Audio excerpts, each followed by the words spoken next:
इस वक्त की बड़ी खबर आ रही है भिंड से, जहां पर प्रतिबंध के बावजूद रेत का अवैध उत्खनन जारी।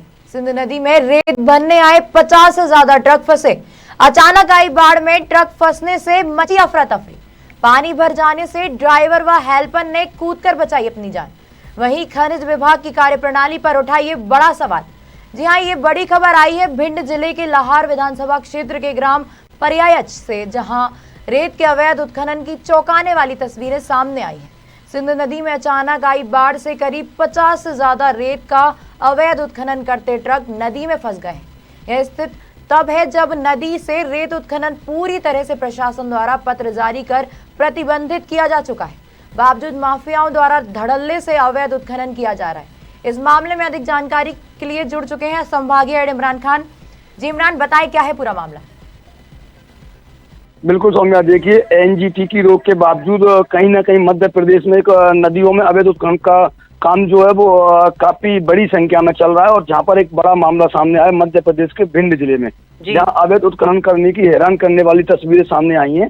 जब सिंध नदी में अचानक आई बाढ़ से 1 दर्जन, यानी कि 1 दर्जन नहीं बोला जाए, आधा सैकड़ा से ज्यादा ट्रक नदी में फंस गए। ये सभी ट्रक सिंध नदी में अवैध उत्खनन कर रहे थे। यह स्थिति तब है जब नदी में रेत उत्खनन पूरी तरह से प्रतिबंध है।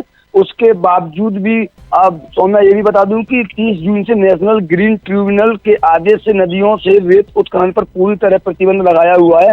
लेकिन जिले में, चाहे मैं ग्वालियर जिले की बात करूं या भिंड जिले की बात करूं या मुरैना जिले की बात करूं, जिले में रेत उत्खनन का ठेका लेने वाली कंपनी सेवा कॉर्पोरेशन के द्वारा एनजीटी के आदेश को धता बताकर अवैध उत्खनन किया जा रहा है। जबकि जिसकी पोल आज अचानक हुई तेज बारिश ने खोल दी, जब भिंड जिले की पराचे रेत खदान पर नदी की धार से रेत भरने गए करीब आधा सैकड़ा दर्जन से अधिक गाड़ियां पानी के तेज बहाव में फंस गईं। और कुछ वहां पर ड्राइवर भी गाड़ी के अंदर फंस गए थे, लेकिन ड्राइवरों ने कैसे भी करके अपनी जान बचाकर कुछ ड्राइवर बाहर निकल आए। हालांकि कुछ ड्राइवर अभी भी फंसे हुए हैं, लेकिन ड्राइवरों की गाड़ी के अंदर फंस गए। कुछ होने के बाद इनकार भी नहीं किया जा सकता, इससे कि बड़ा हादसा भी हो सकता है। क्योंकि इससे पहले पूर्व में इस क्षेत्र में, अगर पिछले साल की बात करूं 2021 में, तो एक बाढ़ की त्रासदी आई थी और तबाही मच गई थी इसी क्षेत्र में।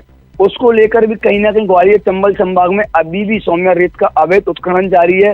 चाहे मैं भिंड जिले की बात करूं, ग्वालियर जिले के डबरा की बात करूं या भितरवार की बात करूं, यहाँ पर आज भी रेत का अवैध उत्खनन जारी है जोर शोर से। और जहां तक प्रशासन अपने बिल्कुल आंखें बंद कर ये देख रहा है, थानों के सामने से रेत की ट्रालियां निकलती है, ट्रक निकलते हैं, उसके बाद भी प्रशासन कोई कार्रवाई नहीं करता।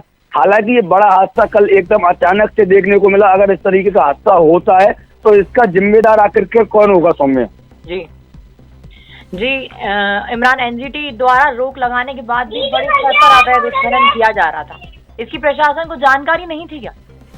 बिल्कुल सौम्या, देखिए मैं आपको बता चुका हूं कि प्रशासन को जब ये पता है कि एनजीटी के द्वारा पूरे उत्खनन पर रोक लगा दी गई है, उसके बाद भी कहीं ना कहीं प्रशासन बिल्कुल अपनी आंखें बंद करके रेत का अवैध उत्खनन, प्रशासन को जानकारी ना होने की बात तो कहीं ना, जैसे कि प्रशासन खुद अवैध उत्खनन करा रहा है। क्योंकि उत्खनन की पूरी जानकारी, चाहे मैं वो अगर बात करूं एसपी की या कलेक्टर की या फिर माइनिंग विभाग की, तो इनको सारी जानकारी है। क्योंकि इतनी बड़ी मात्रा में 50 डंपर ट्रॉला वहां पर फंसे हुए हैं, यानी कि अगर ट्रॉला चल रहे हैं, रेत की ट्रॉली चल रहे हैं, उसके बाद कई थाने भी क्रॉस करते हैं ये, और कई बैरियर भी क्रॉस करते हैं। तो कहीं ना कहीं प्रशासन को इस पूरे मामले की बिल्कुल जानकारी है। और जानकारी होने के बाद भी अगर इस तरह का अवैध उत्खनन कराया जा रहा है, या एक और प्रदेश के मुख्यमंत्री शिवराज सिंह चौहान पहले भी आपने सुना होगा सौम्या, कहते हैं कि रेत माफियाओं को 10 फीट गहरे गड्ढे में गाड़ दिया जाएगा। लेकिन भिंड जिले की बात करूं, ग्वालियर जिले की बात करूं, मुरैना जिले की बात करूं, यहाँ पर माफियाओं पर प्रशासन की बिल्कुल भी नहीं चल रही। और प्रशासन की मिली भगत से यहाँ पर रेत का अवैध उत्खनन कराया जा रहा है। क्योंकि ये बहुत बड़ा राजस्व का भी घाटा है। अभी इस समय जब रोक लगी हुई है, उसके बाद भी अगर उत्खनन हो रहा है और अगर जिले के कलेक्टर, एसपी अगर आंख बंद करके इसको देख रहे हैं, तो कहीं ना कहीं बड़ी लापरवाही प्रशासन की सामने आ रही। जैसे कि अगर 50 गाड़ियां यहाँ पर फंसी हुई हैं, अगर मान लो और तेज 1-2 फुट और अगर बहाव आ जाता तो शायद 50 की 50 गाड़ियां उस नदी में बह जाती। तो इस बड़े हादसे का जिम्मेदार आखिरकार कौन होता? उसके बाद में जब उत्खनन हो रहा है, और अभी भी कई नदियों में अभी भी बारिश लगातार जारी है, चंबल संभाग में लगातार बारिश हो रही है, उसके बाद भी लगातार उत्खनन जारी है। आखिरकार अब ये देखना होगा कि प्रशासन इन गाड़ियों पर क्या कार्रवाई करता है। और जो होने वाले डबरा, भितरवार, ग्वालियर, मुरैना, जहां भी रेत का अवैध उत्खनन हो रहा है, वहां पर किस तरीके से प्रतिबंध लगाता है, क्या कुछ करता है, इस बड़े हादसे का क्या इंतजार कर रहा है प्रशासन, या फिर सूत्रों से ये भी जानकारी मिल रही कि जब से रोक लगाई गई है उत्खनन पर, उसके बाद में मोटी रकमें प्रशासन के पास पहुंच रही है। तो कहीं ना कहीं इस मोटी रकम से प्रशासन की आंखें बिल्कुल बंद हो गई हैं और बंद आंखों से वो रेत का अवैध उत्खनन करा रहा है।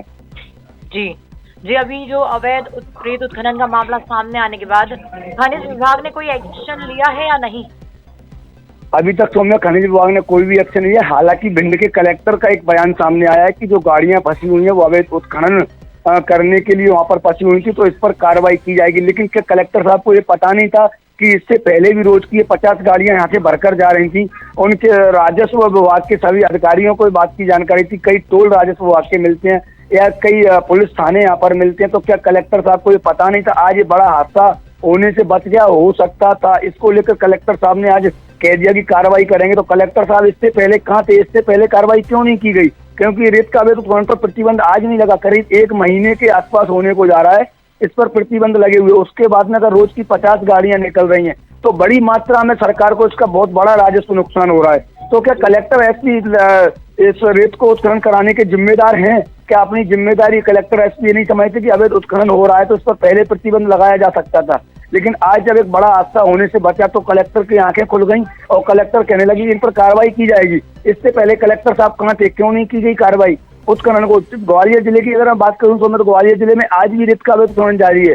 थानों में एंट्री मतलब जो भी अगर रेत का वाहन निकलता है वो एंट्री देकर निकल रहा है। तो कलेक्टर एसपी को इस बात की जानकारी नहीं है कि जो मध्य प्रदेश की सबसे मानी हुई खदान जो भितरवार की कही जाती है उस पर आज भी करीब आधा सैकड़ा से अधिक ट्रैक्टर ट्रॉलियां रोज निकल रही हैं। थानों में एंट्री दी जा रही है। थानों में एंट्री देने के बाद लगातार उत्खनन कराया जा रहा है। तो क्या कलेक्टर एसपी को इस बात की जानकारी नहीं है? और अगर जानकारी है तो प्रतिबंध क्यों नहीं लगाया जा रहा है? क्या वो जैसे कि मैंने आपको बताया सूत्रों से जानकारी के अंदर मोटी मोटी रकम जब उनके पास पहुंचती है अधिकारियों के पास तो उसको लेकर क्या उनकी आंखें बंद हो जाती हैं? उनके सामने से ट्रैक्टर ट्रॉलियां निकलती हैं रेत की, उसके बाद भी कार्रवाई नहीं होती। तो कहीं ना कहीं बड़ा मामला ग्वालियर चंबल संभाग में रेत का उत्खनन को आ रहा है। और जब रोक लगी हुई है, इस समय बारिश के हालात बने हुए हैं, कई जगह देखने में आ रहा है तराई मची हुई है, बाढ़ जैसे हालात बन रहे हैं। यहाँ पर भी पहले ही बाढ़ जैसे हालात बनी है, उसके बावजूद भी अगर प्रशासन नहीं जाग रहा है तो आखिरकार इसका कारण क्या है? कहाँ है वो प्रदेश के मुख्यमंत्री शिवराज सिंह चौहान जो कहते थे कि 10 फुट गहरे गड्ढे में माफियाओं को गाड़ दिया जाएगा? आज क्या मुख्यमंत्री को ये पता नहीं है कि आखिरकार उत्खनन ग्वालियर चंबल संभाग में लगातार हो रहा है? तो इसका जिम्मेदार कौन है? क्या वो कार्रवाई नहीं कर सकते प्रशासनिक अधिकारियों पर? सौम्य जी जी, इमरान, तमाम जानकारी के लिए आपका धन्यवाद।